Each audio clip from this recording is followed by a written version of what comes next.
कमल जी, मैं एक बहुत स्पष्टता सवाल पूछना चाहूंगा। आप कहते हैं कि कांग्रेस का इसमें कोई दूर दूर तक, जो आरोप इनेलो आप पर लगा रहा है, कोई दूर दूर तक रोल नहीं है। जो पूरा मामला आया वो कोर्ट में गया, कोर्ट ने जो फैसला किया वो सर्वोपरि है। खुद इनेलो भी मानती है कि हमें न्यायिक प्रक्रिया में पूरा विश्वास है, लेकिन साथ साथ आप ये भी कहते हैं कि आपने किसी तरह का कोई दुरुपयोग नहीं किया और जो गलती करेगा उसे सजा मिलेगी। गोपी चंद गहलोत जी साफ तौर से कांग्रेस कहती है उसका कोई रोल नहीं था, उसे सिर्फ और सिर्फ बदनाम करने की कोशिश की जा रही है, क्योंकि जो दामन पर काले दाग हैं वो आपके पड़े हैं, आप उन्हें धोना चाहते हैं। अब इस पे क्या करें? मैं तो बड़ा स्पष्ट कहना चाहता हूं कि ये जो सारा ड्रामा किया गया है सीबीआई को टूल बना के, इसमें सारे का सारा सरकार का और कांग्रेस का हाथ है।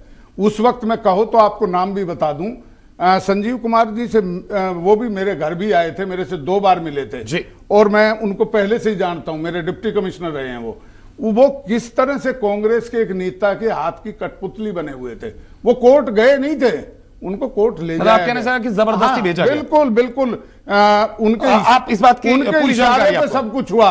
और आज भी मैं दावे से कह रहा हूं कि सीबीआई जो है कांग्रेस का जो है, आज अगर वो कहीं पे इनके फेवर में हो जाती है तो वो नेता साफ हो जाता है। मैं वाईएसआर की बात बता रहा हूं, वाईएसआर जो है आंध्रा के मुख्यमंत्री, आज इन्होंने किनको सामने आ गया है, लोग समझ गए हैं। मैं कहता हूं कि मुलायम सिंह यादव क्या करते, मायावती, चंद्रबाबू नायडू, जयललिता, कोई भी रीजनल पार्टी का आदमी है, आज कोई नेता है उसके खिलाफ सीबीआई चली गई है कि हरियाणा के लोग शर्मसार हो चुके हैं इस बात पे। बिल्कुल, हरियाणा के लोग शर्मसार जब होते हैं जब सरेआम रिश्वत नौकरियों की मांगी जाती है और पैसे वापस लेने के लिए जब सरपंच आया तो उसके साथ इन लोगों ने क्या किया। साहब, ये इस दुनिया में भी स्टेज नहीं है, हमें तो केवल लोगों क्यों रिजाइन दिलाया फिर आपने? अगर वो मामला नहीं हुआ था, हरियाणा के 2 मंत्रियों ने उसमें रिजाइन दिया तो क्यों दिया?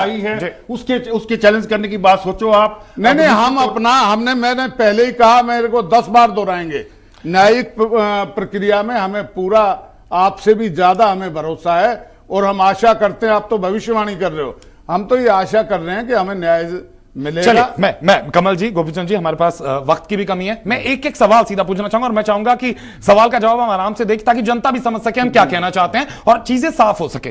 पहला सवाल मैं कमल जी आपसे पूछना चाहूंगा, इस पूरे मामले के बाद हरियाणा की राजनीति में कांग्रेस क्या समझती है? अब उसके बाद कोई विपक्षी पार्टी नहीं रही, कहीं ना कहीं जिस तरह का पूरा मामला सामने आया, और वो पाक साफ है, उसने किसी तरह का कोई हस्तक्षेप इस पूरे मामले में नहीं किया, जो कि इनेलो यानी कि जो विपक्षी दल है आरोप लगाता है।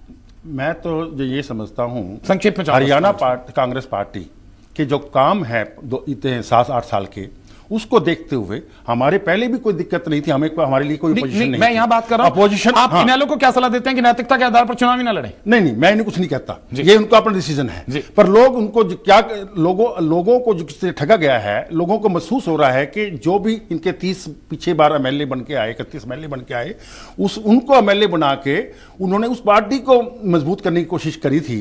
अब वो पछता रहे हैं कि हमने गलत आदमी को, गलत पार्टी चुना गया। कांग्रेस पार्टी ऐसे, मैं कहता हूं कि जिस तरीके से डेवलपमेंट कांग्रेस सरकार प्रदेश, चलिए, आप कहते हैं विकास की बात है और कहीं ना कहीं साबित। यहां गोपीचंद जी, अब आपसे मैं जानना चाहूंगा, आप कांग्रेस के लिए क्या कहते हैं, अपनी पार्टी के लिए क्या कहते हैं, आगे क्या हो? मैं तो केवल एक बात कहता हूं कि हरियाणा जो देवीलाल के प्रयासों से बना जी, उसके बाद हरियाणा के उस पर 2 धब्बे लगे थे, आया राम गया राम, दल बदल का, और दूसरा जो है भ्रष्टाचार का। आज जो है कांग्रेस की स्थिति, जो शर्मा जी कह रहे हैं, बार बार हम तीसरी बार आएंगे, आज जो कांग्रेस की सरकार बनी है वो सबको पता है कि कैसे बनी है। लेकिन इन सरकार से हटके अगर मैं अभी की स्थिति की बात, इसके अलावा आज के बाद भी आम हरियाणा वासी इस बात को समझ रहा है कि ये जो एक मामला सीबीआई के मार्फत सरकार करा रही है, कांग्रेस करा रही है, इससे आम आदमी पे कोई असर नहीं पड़ेगा। पहले भी हमारे नेताओं को कांग्रेस ने जेलों में रखा है, वो उससे पार्टी और ज्यादा मजबूत होकर आई है। और आज भी मैं कहता हूं कि वैसे तो हमें 101% न्यायपालिका पे भरोसा कि हमें न्याय मिलेगा और हमारे नेता जो हैं वो बिल्कुल साफ सुथरी छवि के साथ बाहर आएंगे। और कोई नेता उसके बाद अब आप, मैंने शर्मा जी मैंने इंटरव्यू नहीं किया आपको बीच में। मैं आपको आज, हमें हर हरियाणा वासी को विश्वास है और हरियाणा वाले बड़े उससे देख रहे हैं, कांग्रेस वाले मित्रों को तो नौकरियों की बात ही नहीं करनी चाहिए।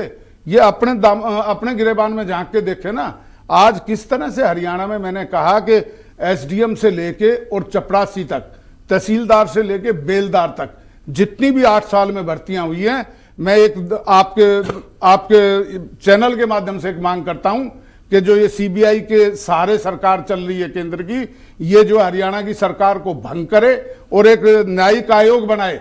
उस आयोग में तीनों टाइम की आप हमारी नौकरियों का वो आयोग जांच कर ले, जिसमें चौधरी भजनलाल जी के समय की नौकरियां भी हों, जिसमें हमारे समय की नौकरियां भी हों और आज कांग्रेस के समय की भी नौकरियां हों। तब हरियाणा की जनता को सारी बात पता लग जाएगी। कांग्रेस पार्टी का दर्पण साफ है। अगर कोई नेता ऐसे एलिगेशन में जब कोर्ट ने कन्विक्ट किया हो, उसको भी अगर अपनी उपलब्धि समझते हैं तो मुझे दुर्भाग्य लग रहा है इस पार्टी का। ये कहीं ना कहीं आरोप प्रत्यारोप चलते रहेंगे। बहुत बहुत शुक्रिया गोपीचंद गहलोत जी हमारे इस खास कार्यक्रम में आने का, और कमल जी आपका भी बहुत बहुत शुक्रिया, आप हमारे इस कार्यक्रम में हिस्सा लिया। लेकिन फैसला अब जनता को ही करना है, और कहीं ना कहीं अभी हरियाणा की राजनीति में भी थोड़ी कम गर्मी नजर आई है। कुछ और भूचाल आने अभी बाकी हैं, क्योंकि कहीं ना कहीं तमाम पार्टियां एक दूसरे पर आरोप भी लगा रही हैं, प्रत्यारोप भी लगा रही हैं, और फैसला जनता को करना है। लेकिन इस पूरे मुद्दे पर अभी इनेलो को विश्वास है कानूनी प्रक्रिया पर, तो कांग्रेस कहती है कि उसका दामन पाक साफ है, उसका इसमें किसी तरह का जो आरोप विपक्ष द्वारा लगाए जा रहे हैं उसमें उसका कोई रोल नहीं है। फैसला आपको करना है। इसी के साथ हम आपको छोड़े जाते हैं, एक छोटा सा ब्रेक लेते हैं। ब्रेक के बाद भी एमएचएन न्यूज पर खबरों का सफर बदस्तूर जारी रहेगा।